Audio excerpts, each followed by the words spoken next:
کہ وہ علی اکبر جن کا چہرہ مصطفیٰ کے چہرے کے جیسا، جن کو دیکھ کر رسول پاک کی یاد آتی تھی، جن کی اداؤں کو دیکھ کر مدنی آقا، کملی والے آقا کی یاد تازہ ہوتی تھی، جب یہ نوجوان کربلا کے میدان میں پہنچا ہے، ظالموں نے نہ دیکھا کہ یہ صورت مصطفیٰ کے صورت جیسی ہے، یہ ذات جو میرے سامنے آئی ہے، اس میں مصطفیٰ کا خون اس کی رگوں میں دوڑ رہا ہے، اسے دیکھ کر میرے مصطفیٰ کی یاد آتی ہے، کیسا وہ کلمہ پڑھنے والا تھا، کیسا وہ ظالم تھا کہ اس کے سامنے ہوس کے پردے نے پردہ ڈال رکھا تھا۔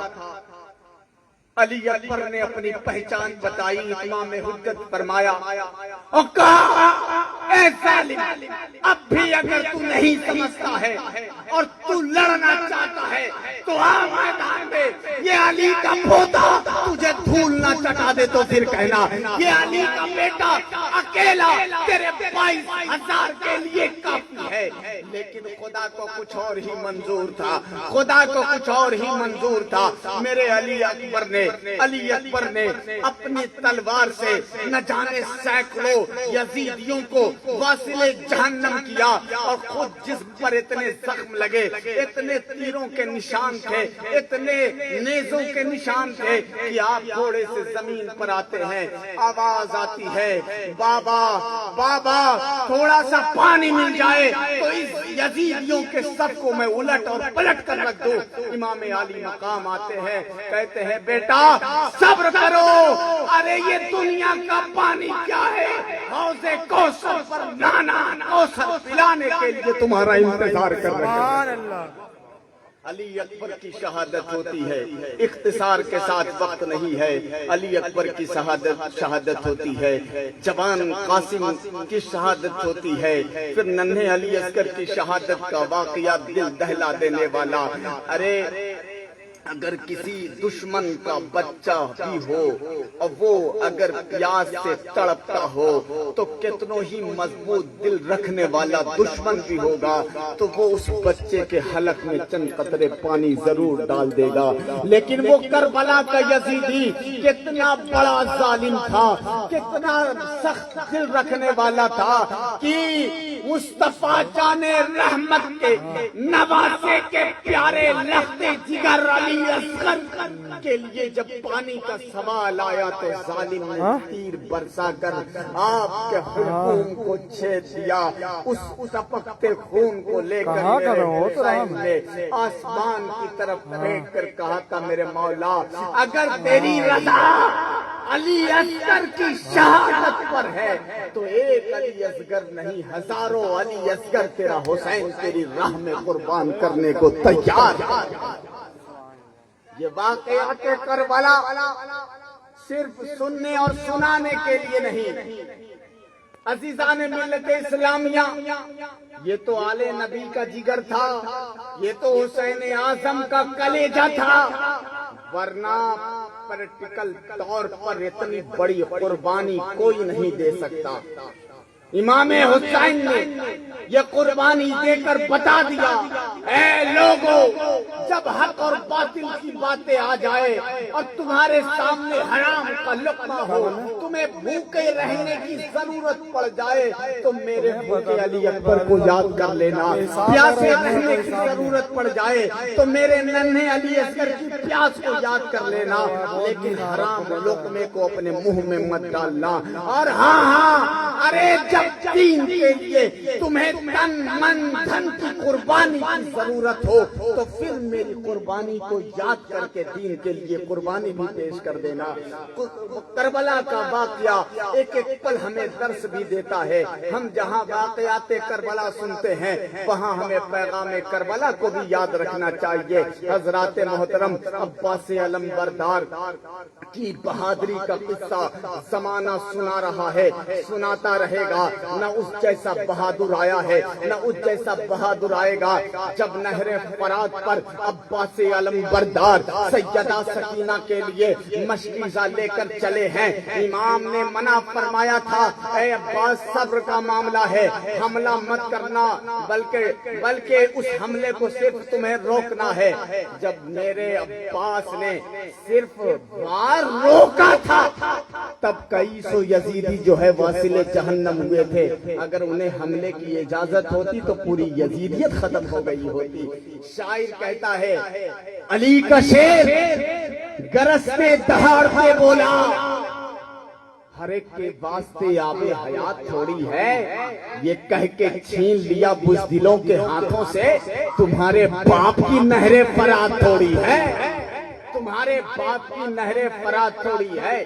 عزیزان ملت اسلامیہ، آپ نے یہ بھی سنا ہے، کلیجے میں اتنی طاقت نہیں ہے، جگر میں اتنی مضبوطی نہیں ہے کہ تفصیل کے ساتھ واقعات کربلا کو بیان کیا جا سکے۔ بس مختصر سے انداز میں کہ میرے امام حسین جب سب شہید ہو گئے، میرے امام جب سامنے آئے ہیں، میرے امام نے پھر آخری موقع دیا ہے ان یزیدیوں کو اور اتمام حجت فرمایا ہے۔ اس کے بعد بھی جب یزیدی نہیں مانے ہیں، جب حملے کے لیے آئے ہیں، میرے حسین کی تلوار جب چلی ہے تو گاجر مولی کی طرح یزیدیوں کو کاٹ کے رکھ دیا ہے، لیکن خدا کو کچھ اور ہی منظور تھا، قدرت کچھ اور ہی چاہتی تھی۔ میرے امام حسین جب سجدے میں گئے ہیں تو اس وقت جو ہے مورخ لکھتے ہیں کہ 100 سے زائد تیر کے نشان تھے اور 30 سے زائد نیزے کے نشان تھے اور کئی تلواروں کے زخم تھے آپ کے جسم پر۔ شاعر کہتا ہے ظلم نے کھولے ہیں جسموں پہ دریچے اتنے، ظلم نے کھولے ہیں جسموں پہ دریچے اتنے، روح حیران ہے نکلے تو کدھر سے نکلے، روح حیران ہے نکلے تو کدھر سے نکلے۔ ظلم نے سوچا تھا خیمے میں چل جائے گی نماز، جب رات قریدی تو خیمے سے مسلح نکلے، جب رات قریدی تو خیمے سے مسلح نکلے۔ عزیزان ملت اسلامیہ، میرے حسین کی شہادت ہو گئی۔ اب آئیے میں یہ مختصر سے تیزی کے ساتھ میں واقعات کربلا کے بعد پھر اس بات پر آتا ہوں کہ جہاں کربلا کا یہ درس ہے کہ تمہیں حرام نہیں کھانا ہے، تمہیں جھوٹ نہیں بولنا ہے، تمہیں چغل خوری نہیں کرنی ہے، تمہیں باطلوں کا ساتھ نہیں دینا ہے، تمہیں باطلوں کے مد مقابل حق کے لیے کھڑا ہونا ہے۔ جہاں شریعت کی پابندی کا درس ملتا ہے، جہاں نماز کی پابندی کا درس ملتا ہے، جہاں روزے کو ادا کرنے کا درس ملتا ہے، جہاں مالک نصاب ہونے کے بعد زکوٰۃ کی ادائیگی کا درس ملتا ہے، وہیں یہ بھی پیغام ملتا ہے کہ لوگوں صرف امام مت دیکھنا، امام مت دیکھنا، عقیدہ بھی دیکھنا۔ اگر امام مصطفیٰ کا وفادار ہے تو ہاتھ باندھ کے کھڑے ہو جانا، اگر امام مصطفیٰ کا غدار ہے تو پھر تم اپنے گھر میں ہی نماز پڑھ لو اگر آس پاس مسجد نہیں ہے۔ چونکہ حضرات مسئلہ ظاہری طور پر یہ ہے، حضرت بہت دنوں سے تقریباً میں سمجھتا ہوں کہ 30 سال سے تقریباً بھاگلپور کی سرزمین پر امامت کے فرائض انجام دے رہے ہیں۔ ان سے پوچھئے کہ آپ نماز پڑھنے گئے مسجد میں، آپ نے نیت باندھ لی، پھر آپ کو خیال آیا یار میرے کپڑے میں جو ہے ناپاکی لگی تھی، کچھ نجاست لگی تھی، تو آپ کو جب خیال آ گیا تو جب کپڑا ناپاک ہے تو پھر نماز آپ کی کیسے ہوگی؟ آپ نماز سے باہر آئیں، گھر جائیں، کپڑے کو چینج کریں، ٹھیک ہے؟ اسی طرح 100 مقتدی میں کسی کا بھی کپڑا یا جسم ناپاک ہے تو صرف اس کی نماز نہیں ہوگی، باقی سب کی نماز ہوگی، کسی کی نماز میں فرق نہیں آئے گا۔ وہ گھر جائے گا، کپڑا چینج کرے گا، اور اگر جسم ناپاک ہے تو پاکی حاصل کرے گا، پھر مسجد آئے گا، ہے نا؟ لیکن اگر امام کا کپڑا یا جسم ناپاک ہے، اگر امام کا کپڑا یا جسم ناپاک ہے اور مقتدی بالکل ایک بار نہیں 7 بار نہا کر مسجد گیا ہے اور نیا لانڈری سے کپڑا لا کر پہنچا ہے، ایک بھی چھینٹ نہیں، ایک بھی گندگی نہیں، سب کا کپڑا درست، خوشبو لگا کر گیا ہے، سرما لگا کر گیا ہے، سمندر کے پانی سے نہا کر گیا ہے، لیکن کسی کی نماز نہیں ہوگی۔ یہ ظاہری مسئلہ ہے۔ شریعت میں اگر امام کی نماز نہیں تو مقتدی کی نماز نہیں، تو اب دل پہ ہاتھ رکھ کر بتاؤ، یہ نجاست ظاہری گندگی ہے جس کے دھونے سے کپڑا اور یا جسم پاک ہو سکتا ہے، مصطفیٰ کا بغض تو یہ روح کی گندگی ہے، بے شک یہ تو باطنی گندگی ہے۔ ارے جب ظاہری گندگی امام کے جسم پر لگ جائے تو تمام مقتدی کی نماز نہ ہو، تو پھر جو گندگی مصطفیٰ کے بغض کی گندگی ہے، جو گندگی ایمان کو دور کر دیتی ہے، پھر اس گندگی کے ساتھ کوئی امام کھڑا ہو جائے تو اس کے پیچھے کسی کی نماز کیسے ہو جائے گی؟ تو یہی بتانے کا مقصد تھا حضرت کا کہ جو امام سنی صحیح العقیدہ ہو تو جان بوجھ کر آپ گھر میں مت پڑھا کریں، لیکن اگر امام کا عقیدہ درست نہیں ہے اور مسجد بھی اگل بگل نہیں ہے تو بہتر ہے کہ آپ گھر میں پڑھیں، کیونکہ وہاں نماز ہی نہیں ہوگی تو جماعت کا ثواب کہاں سے ملے گا؟ تو حضرات محترم، تقریباً میں گھڑی ایک بار دیکھ لیتا ہوں، دیکھیے معاف کیجئے گا، میں نے جو وقت لیا تھا اس میں سے 10 منٹ زیادہ ہو چکا ہے، ٹھیک ہے؟ اب سلام پڑھ دیں، پڑھ دیا جائے؟ ارے سب مل کے بولیے نا بھائی، 10 منٹ انہوں نے کہا پڑھ دیجیے، آپ نے کہا 10 منٹ پڑھیے۔ اللہم صلی علی سیدنا مولانا محمد معدن الجود والکرم وآلہ وبارک وسلم، صلاۃ و سلام علیک یا رسول اللہ صلی اللہ علیہ وسلم۔ یہ حسین پاک کا ذکر ہے، نہ کسی کا باپ کرا سکتا ہے نہ کوئی کر سکتا ہے جب تک حسین پاک نہ چاہیں۔ بے شک، سبحان اللہ۔ میری دعوت نہیں تھی، سچی بات بتا رہا ہوں، میری دعوت نہیں تھی، یہ تو کامران وارثی کا کرم سمجھیے کہ بچوں سے بات ہوئی، ان کی مجھے حکم ہوا 10 بجے کہ آپ آ جائیے، تھوڑی دیر گفتگو ہو جائے گی۔ میں نے بھی لبیک یا حسین کا نعرہ لگایا اور حسینی قافلے والی محفل میں آپ، سبحان اللہ، بے شک۔ تو میرے حسین کا ذکر سب کے بس کی بات نہیں، جس پر اللہ کا فضل ہوتا ہے وہی حسین پاک کا تذکرہ کرتا ہے، سبحان اللہ۔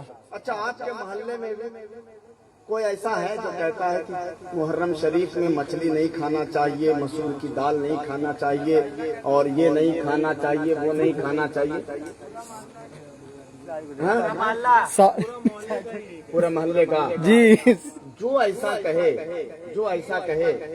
اس سے ایک بات پوچھیے گا، میرے حسین نے اتنی جو بڑی قربانی پیش کی ہے، کیا اسی لیے کہ جب محرم کا چاند دکھ جائے تو میرے نام پر تم ان چیزوں کو مت کھانا جس کو اللہ نے حلال کیا ہے؟ بے شک۔ ان سے پوچھنا، کیا علی اکبر کی قربانی اسی لیے تھی کہ مسور کی دال مت کھانا؟ کیا ننھے علی اصغر کی شہادت اسی لیے کہ مچھلی مت کھانا؟ کیا جوان قاسم کی شہادت اسی لیے کہ تم جو ہے انڈے مت کھانا؟ میرے حسین تو کربلا گئے تھے کہ یزید شراب جیسے حرام شے کو عام کرنا چاہتا تھا، بے حیائی کو عام کرنا چاہتا تھا۔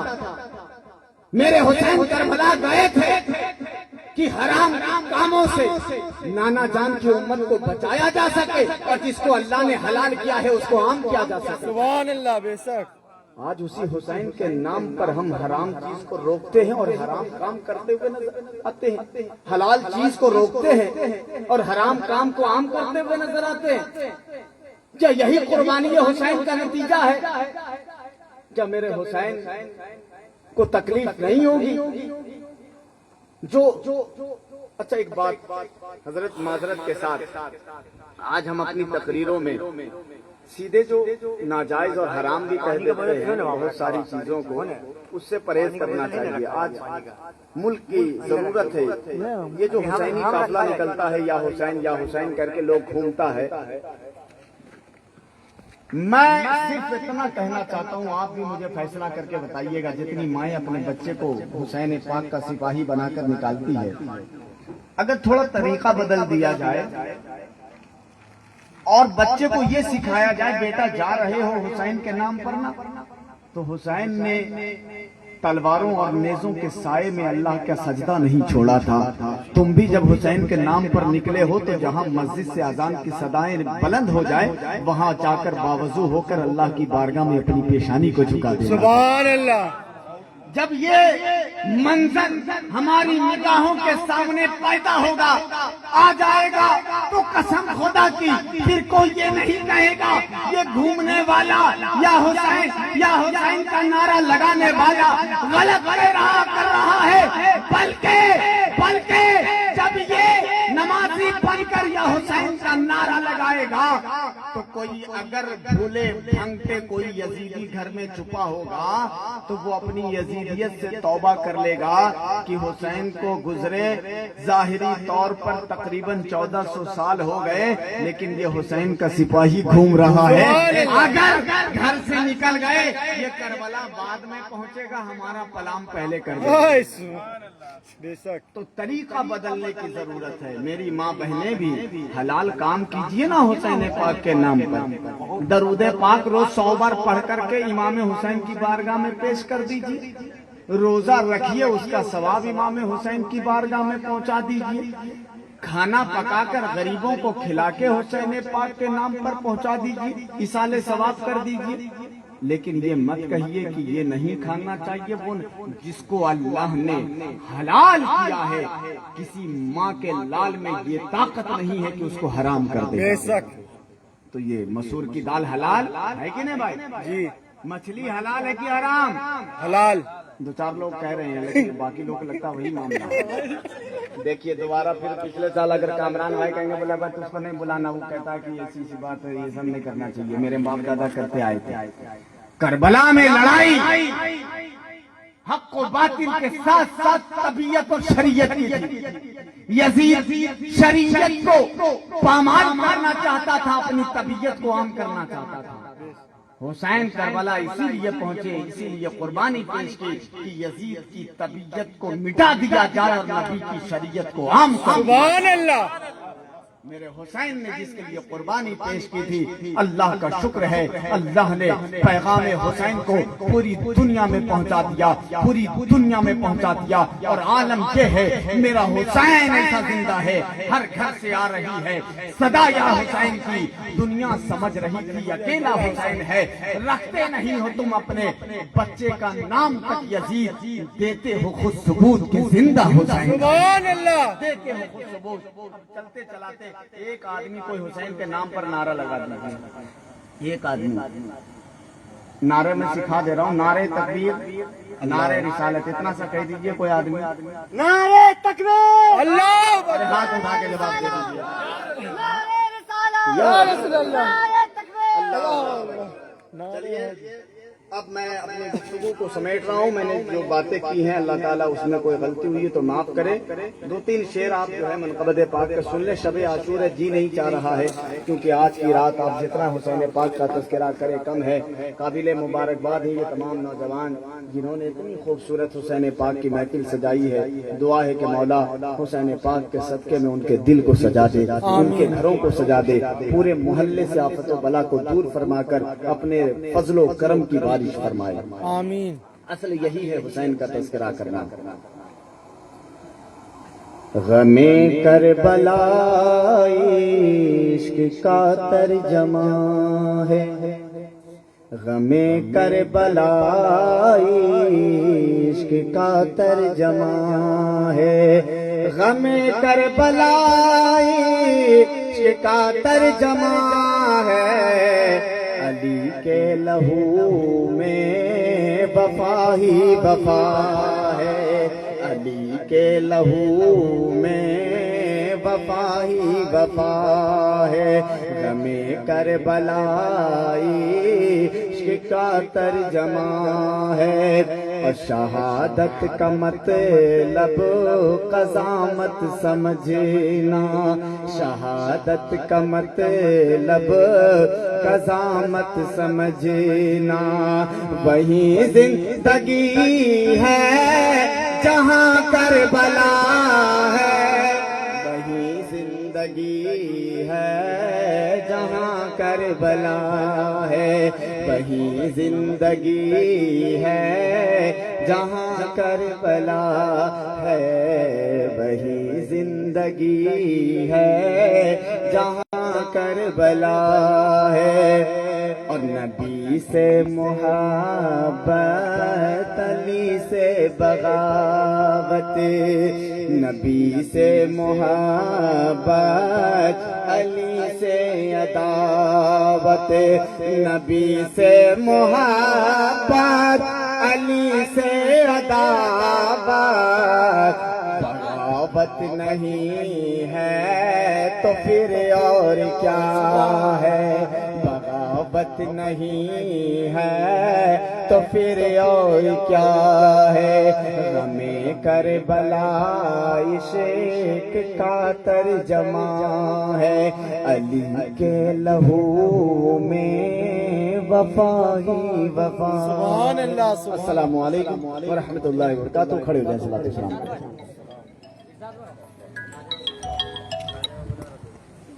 اوکے کرو، اوکے کرو۔